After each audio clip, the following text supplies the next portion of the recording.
अगर कोई चीज है जो तुम्हें काबू कर रही है, कोई चीज है जो तुम पे हावी हो रही है, वो है तुम्हारे अनकंट्रोल्ड इमोशंस। तुम्हारे इमोशंस का तुम्हारे ऊपर कंट्रोल नहीं है, और तुम्हारे इमोशंस का तुम्हारे ऊपर कंट्रोल ना होने की वजह से कई बार तुम ऐसा कुछ कर देते हो जो तुम करना नहीं चाहते। आज की इस वीडियो में मैं तुम्हें बताने वाला हूँ कि अपने इमोशंस को कैसे कंट्रोल करें। तुम्हारे अंदर छुपी उन भावनाओं को जो तुम पे अक्सर हावी हो जाती है, उन्हें कैसे कंट्रोल किया जाए। सबसे पहले मेरी इस बात को समझना, इंसान का जो सबसे बड़ा दुश्मन है ना, वो उसके अंदर ही छुपा है, कहीं बाहर नहीं। उसका अनकंट्रोल्ड इमोशन, वो इमोशन जिस पे उसका काबू नहीं होता, और उस इमोशन के खुद पे काबू ना होने की वजह से कई बार तुम्हें बदनामी का सामना करना पड़ता है। कई बार तुम कुछ ऐसी हरकतें कर देते हो जो तुम्हें करने के बाद लगता है कि शायद तुम्हें नहीं करना चाहिए था। कई बार तुम लोगों के कंट्रोल में आ जाते हो। कई बार तुम कुछ ऐसे फैसले भी ले लेते हो जो लोग तुमसे इमोशनली लेने पे मजबूर करते हैं। तुम्हारा डर, तुम्हारा गुस्सा, तुम्हारा वहम, तुम्हारा किसी पे हद से ज्यादा भरोसा, तुम्हारा सेल्फ डाउट, ये सारे इमोशंस हैं। तुम्हारे ऐसे इमोशंस जो अभी तुम्हारे लिए अनकंट्रोल्ड हैं। सोच के देखो, अगर तुम्हें इन इमोशंस को कंट्रोल करने का तरीका पता चल जाए, अगर मैं तुम्हें वो तरीका बता दूं जिससे तुम इन इमोशंस को इजीली कंट्रोल कर सकते हो, तो कैसा रहेगा। एक बात मेरी याद रखना, गुस्सा, डर, जलन, दुख, ये अगर तुम पे हावी हो जाए ना, तुम चाहे कितने ही टैलेंटेड क्यों ना हो, तुम बर्बाद हो सकते हो। अब सवाल ये है कि इन्हें कंट्रोल कैसे किया जाए। आओ सिखाता हूँ।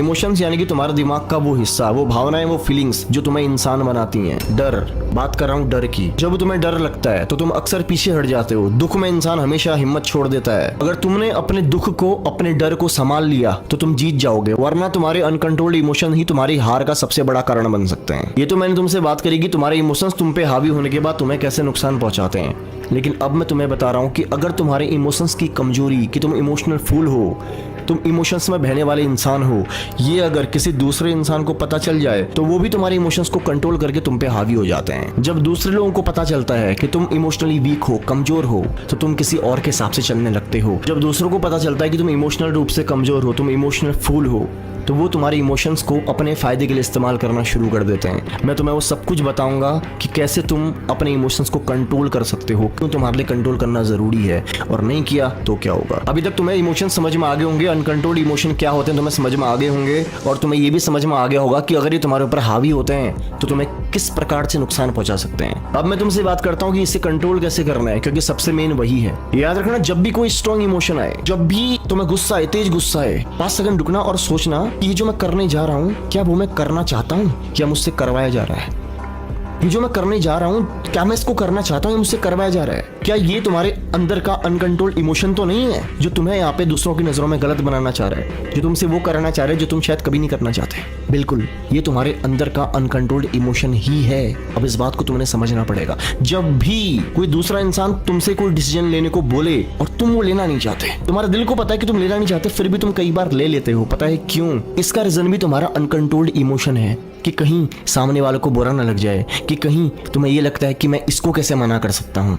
ये सारी भावनाएं, ये सारे अनकंट्रोल्ड इमोशंस, और लोगों को ही पता होता है कि तुम मना नहीं कर पाओगे। लोगों को पता होता है कि तुम इमोशनली कमजोर हो, तो तुम्हें कैसे कंट्रोल किया जाए। तो इस बात को तुम्हें समझना पड़ेगा कि तुम्हारे इमोशंस की चाबी तुम्हारे हाथ में है या किसी और के हाथ में है। तुम्हारे इमोशंस तुम्हें कंट्रोल कर रहे हैं, तुम अपने इमोशंस को कंट्रोल कर रहे हो। अगर तुम इस वीडियो को देख रहे हो तो तुम्हारे इमोशंस ही तुम्हें कंट्रोल कर रहे हैं, तुम नहीं कर रहे हो। जब भी तुम्हें तेजी से गुस्सा आए ना, 10 सेकंड रुको, 10 सेकंड रुक जाओ और खुद से सवाल पूछो, यार जो मैं कर रहा हूँ, जो मैं करने जा रहा हूँ, क्या सही है? क्या ऐसा करने से मेरे रिश्ते खराब नहीं हो जाएंगे? ये पहला स्टेप होगा। जब तुम डिसीजन लेने से पहले अब सोचोगे, आज तक तुम सोचते नहीं थे, आज तक तुम इमोशन में बहते थे, अब तुम सोचोगे सही है या गलत है। ये पहला स्टेप है। रोज पूरा दिन बीत जाने के बाद रात को सोने से पहले तुम्हें ये लिखना है कि आज तुमने पूरे दिन कौन सी भावनाएं ज्यादा महसूस करी, कौन से इमोशंस तुम पे हावी थे।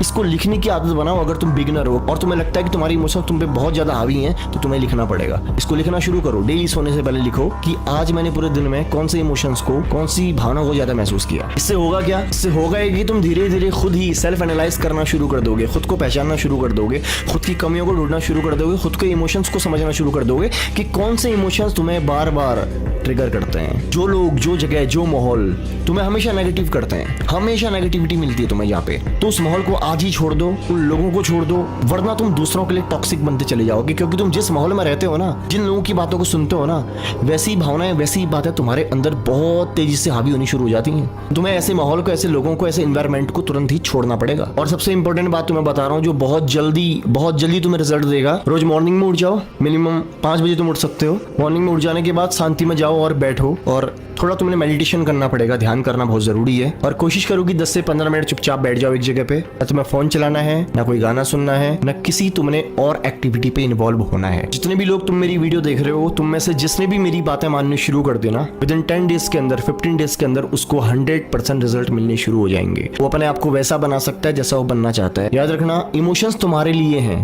तुम इमोशंस के लिए नहीं हो। इमोशंस को महसूस करो, उसमें डूबने की जरूरत नहीं है, उसमें तैरने की जरूरत है, ताकि जिंदगी में जितनी प्रॉब्लम्स आए, जितनी कठिनाइयां आए, तुम वहां डूब ना पाओ, तैरना सीखो। समझे? वीडियो कैसा लगा तुम्हें कमेंट में जरूर बताना। बाकी तुम्हारे अंदर अगर कोई सवाल है, किसी टॉपिक पे अगर लॉन्ग वीडियो चाहते हो, या तुम्हारे अंदर कोई भी सवाल है, कमेंट जरूर करना। याद रखना, मैं तुम सबके कमेंट्स पढ़ता हूँ। ध्यान रखना अपना।